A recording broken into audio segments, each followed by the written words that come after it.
ओम शांति। आज है 8/1/2025 के बाबा के मीठे माँ वाक्य। मीठे बच्चे, बाप की श्रीमत तुम्हें 21 पीढ़ी का सुख दे देती है। इतनी न्यारी मत बाप के सिवाय कोई दे नहीं सकता। तुम श्रीमत पर चलते रहो। आज का प्रश्न है, अपने आप को राज तिलक देने का सहज पुरुषार्थ क्या है? इसका उत्तर है, अपने आप को राज तिलक देने के लिए बाप की जो शिक्षाएं मिलती हैं उन पर अच्छी रीति चलो। इसमें आशीर्वाद व कृपा की बात नहीं। सेकंड है, फॉलो फादर करो, दूसरों को नहीं देखना है, मन मना भव। इससे अपने को आप ही तिलक मिलता है। पढ़ाई और याद को यात्रा से ही तुम बेगर टू प्रिंस बनते हो। आज का गीत है ओम नमः शिवाय। ओम शांति। जब बाप और दादा ओम शांति कहते हैं तो दो बार भी कह सकते हैं, क्योंकि दोनों एक में हैं। एक है अव्यक्त, दूसरा है व्यक्त। दोनों इकट्ठा है। दो का इकट्ठा वास भी होता है, अलग अलग भी हो सकता है। यह एक वंडर है। दुनिया में यह कोई नहीं जानता है कि परमपिता परमात्मा इनके शरीर में बैठ ज्ञान सुनाते हैं। यहाँ यह कहाँ भी लिखा हुआ नहीं है। बाप ने कल पहले भी कहा था, अभी भी कहते हैं कि मैं इस साधारण तन में बहुत जन्मों के बाद अंत में प्रवेश करता हूँ, इनका आधार लेता हूँ। गीता में कुछ ना कुछ ऐसे वर शरण शंस हैं जो कुछ रियल भी हैं। यह रियल अक्षर है, मैं बहुत जन्मों के अंत में प्रवेश करता हूँ, जबकि यह वानप्रस्थ अवस्था में है। इनके लिए ये कहना ठीक है।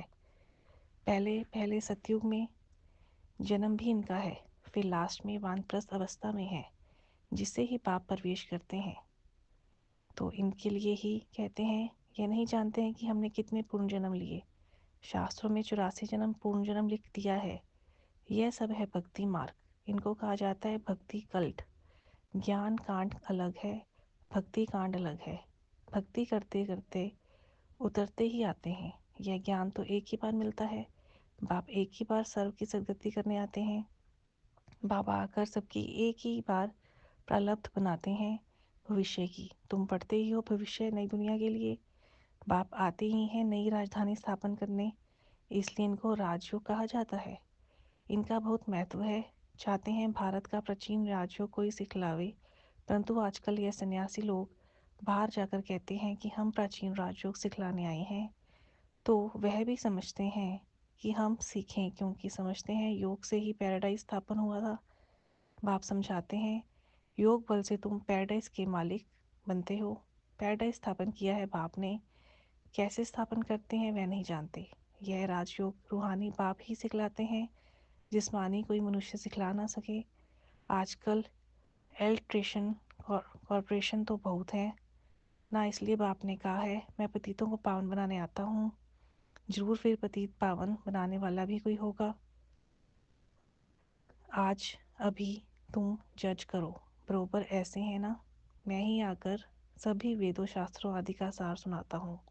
ज्ञान से तुमको 21 जन्मों का सुख मिलता है। भक्ति मार्ग में है अल्पकाल क्षणभंगुर सुख। यह है 21 पीढ़ी का सुख जो बाप ही देते हैं। बाप तुमको सदगति देने के लिए जो श्रीमत देते हैं वह सबसे न्यारी है। यह बाप सबकी दिल देने लेने वाला है। जैसे वह जड़ दिल वाला मंदिर है, यह फिर है चैतन्य दिल वाला मंदिर। एक्यूरेट तुम्हारी एक्टिविटी के ही चित्र बने हैं। इस समय तुम्हारी एक्टिविटी चल रही है।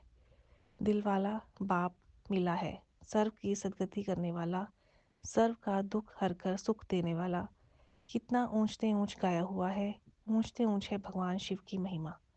भल चित्रों में शंकर आदि के आगे भी शिव का चित्र दिखाया है। वास्तव में देवताओं के आगे शिव का चित्र रखने तो निषेध है। वह तो भक्ति करते नहीं, भक्ति नहीं देवताएं करते ना सन्यासी कर सकते हैं। वह है ब्रह्मा ज्ञानी, तत्व ज्ञानी। जैसे यह आकाश तत्व है, वैसे वह ब्रह्मा तत्व है। वह बाप को तो याद करते नहीं, ना उनको यह महामंत्र मिलता है। यह महामंत्र बाप ही आकर संगम युग पर देते हैं। सर्व की सदगति दाता बाप एक ही बार आकर मन मना भव का मंत्र देते हैं। बाप कहते हैं, बच्चे देह सही दे के सब धर्म त्याग, अपने को अशरीरी आत्मा समझ मुझ बाप को याद करो। कितना सहज समझाते हैं। रावण राज्य के कारण तुम सब देह अभिमानी बने हो। अभी बाप तुमको आत्म अभिमानी बनाते हैं। अपने को आत्मा समझ मुझ बाप को याद करते रहो तो आत्मा में जो खाद पड़ी है वे निकल जाए। सतो प्रधान से तमो में आने से कलाएं कम होती हैं ना। सोने की भी कैरेट होती है। अभी भी अभी तो कलयुग अंत में सोना देखने में भी नहीं आता। सतयुग में तो सोने के महल होते हैं। कितना रात दिन का फर्क है। उसका नाम ही है गोल्डन एज वर्ड। वहाँ ईंट पत्थर आदि का काम नहीं होता। बिल्डिंग बनती है तो इसमें भी सोने चांदी के सिवाय और कीचड़ पट्टी नहीं होती। वहाँ साइंस से बहुत सुख है। यह भी ड्रामा बना हुआ है। इस समय साइंस घमंडी है, सतयुग में घमंडी नहीं कहेंगे। वहाँ तो साइंस में से तुमको सुख मिलता है। यहाँ है अल्पकाल का सुख, फिर इससे ही बड़ा भारी दुख मिलता है। बॉम्ब्स आदि ये सब विनाश के लिए बनाते ही रहते हैं। बॉम्ब्स बनाने के लिए दूसरों को मना करते हैं, फिर खुद बनाते रहते हैं। समझते हैं इन बॉम्ब से हमारी ही मौत होनी है, लेकिन फिर भी बनाते रहते हैं। तो बुद्धि मारी हुई है ना। यह सब ड्रामा में नूंद है। बनाने के सिवाय रह नहीं सकते। मनुष्य समझते हैं कि इन बॉम्ब से हमारी ही मौत होगा, परंतु पता नहीं कि कौन प्रेरित कर रहा है। हम बनाने बिगर रह नहीं सकते, जरूर बनाना ही पड़े। विनाश की भी ड्रामा में नूंद है। कितना भी भल कोई इस पीस प्राइस दे, परंतु पीस स्थापन करने वाला एक बाप है। शांति का सागर बाप भी शांति सुख पवित्रता का वर्षा देते हैं। सतयुग में है बेहद की संपत्ति। वहाँ तो दूध की नदियाँ बहती हैं। विष्णु को क्षीर सागर में दिखाते हैं। यह भेंट की जाती है। कहाँ वह क्षीर सागर, कहाँ वह यह विषय सागर। भक्ति मार्ग में फिर तालाब आदि बनाकर उसमें पत्थर पर विष्णु को सुला देते हैं। भक्ति में कितना खर्चा करते हैं, कितना waste of time waste of money करते हैं।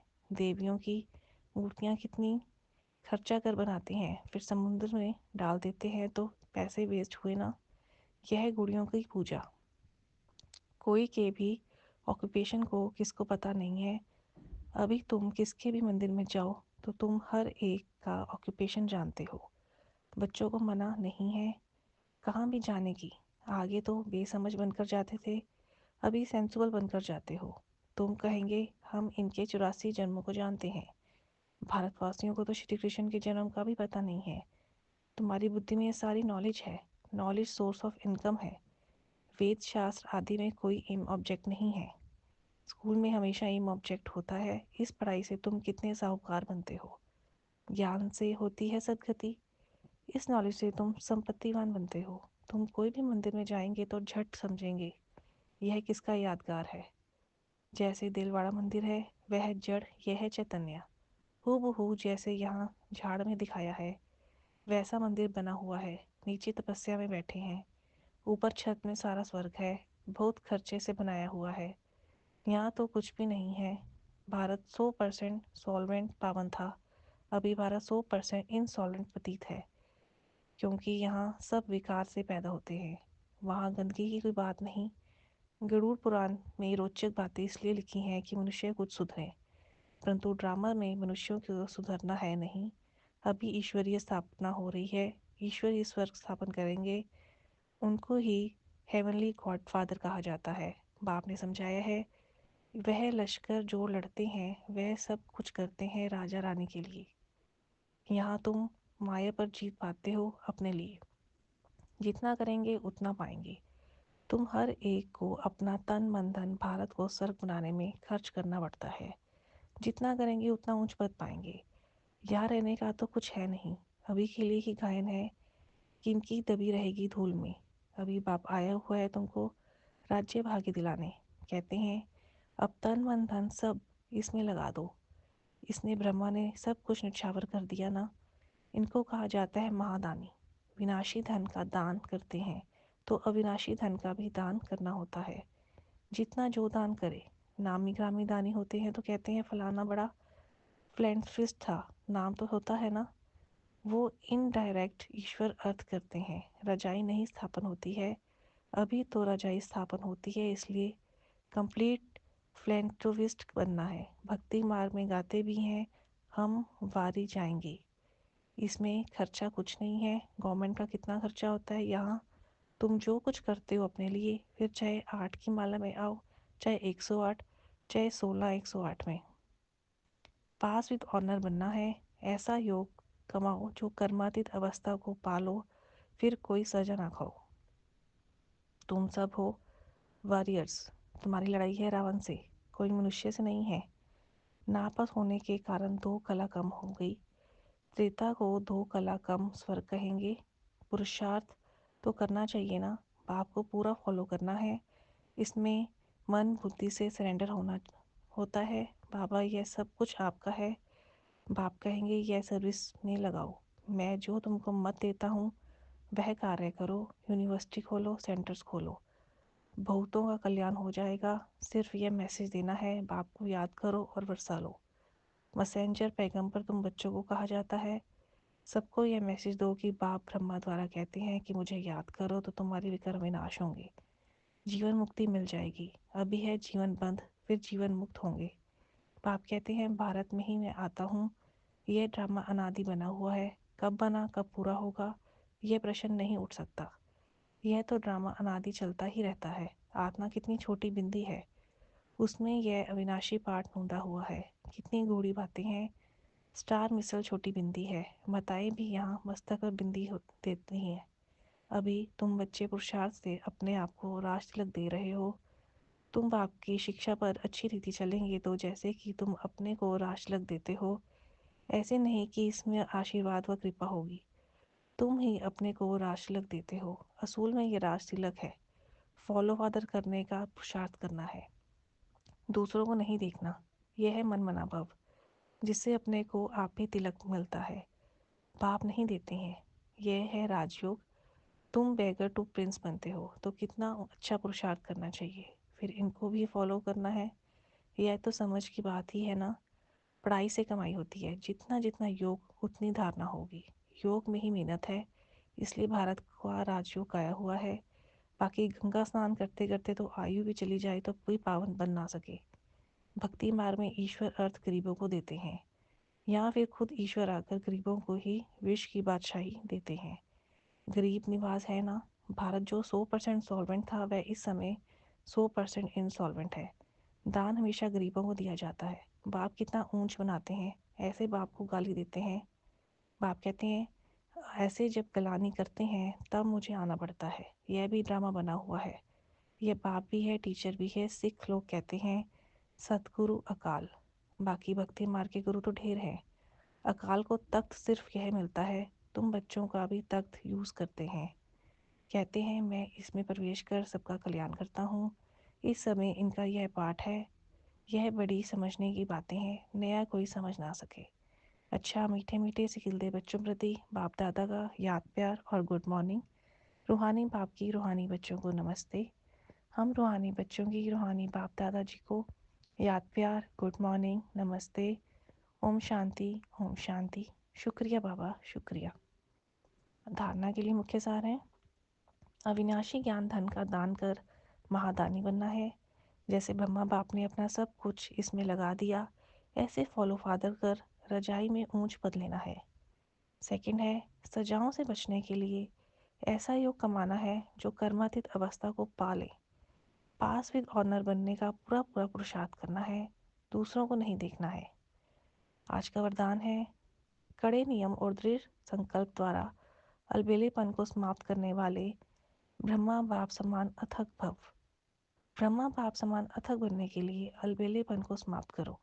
इसके लिए कोई कड़ा नियम बनाओ, दृढ़ संकल्प करो। अटेंशन रूपी चौकीदार सदा अलर्ट रहे तो अलबेलेपन समाप्त हो जाएगा। पहले स्वयं का ऊपर मेहनत करो, फिर सेवा में, तब धरनी परिवर्तन होगी। अभी सिर्फ कर लेंगे हो जाएगा। इस आराम के संकल्पों को, डलम को छोड़ो, करना ही है। यह स्लोगन मस्तक में याद रहो तो परिवर्तन हो जाएगा। आज का स्लोगन है, समर्थ बोल की निशानी है जिस बोल में आत्मिक भाव और शुभ भावना हो। आज का स्लोगन है, समर्थ बोल की निशानी है जिस बोल में आत्मिक भाव और शुभ भावना हो। आज बाबा ने सेवा दी है, अपनी शक्तिशाली मनसा द्वारा सकाश देने की सेवा करो। जितना जितना समय समीप आता जा रहा है उतना व्यर्थ संकल्प भी बढ़ रहे हैं। लेकिन यह चुक्त होने के लिए बाहर निकल रहे हैं। उनका काम है आना और आपका काम है उड़ती कला द्वारा, प्रकाश द्वारा परिवर्तन करना। घबराओ नहीं, उसके सेक में नहीं आओ। अच्छा, ओम शांति। शुक्रिया बाबा, शुक्रिया।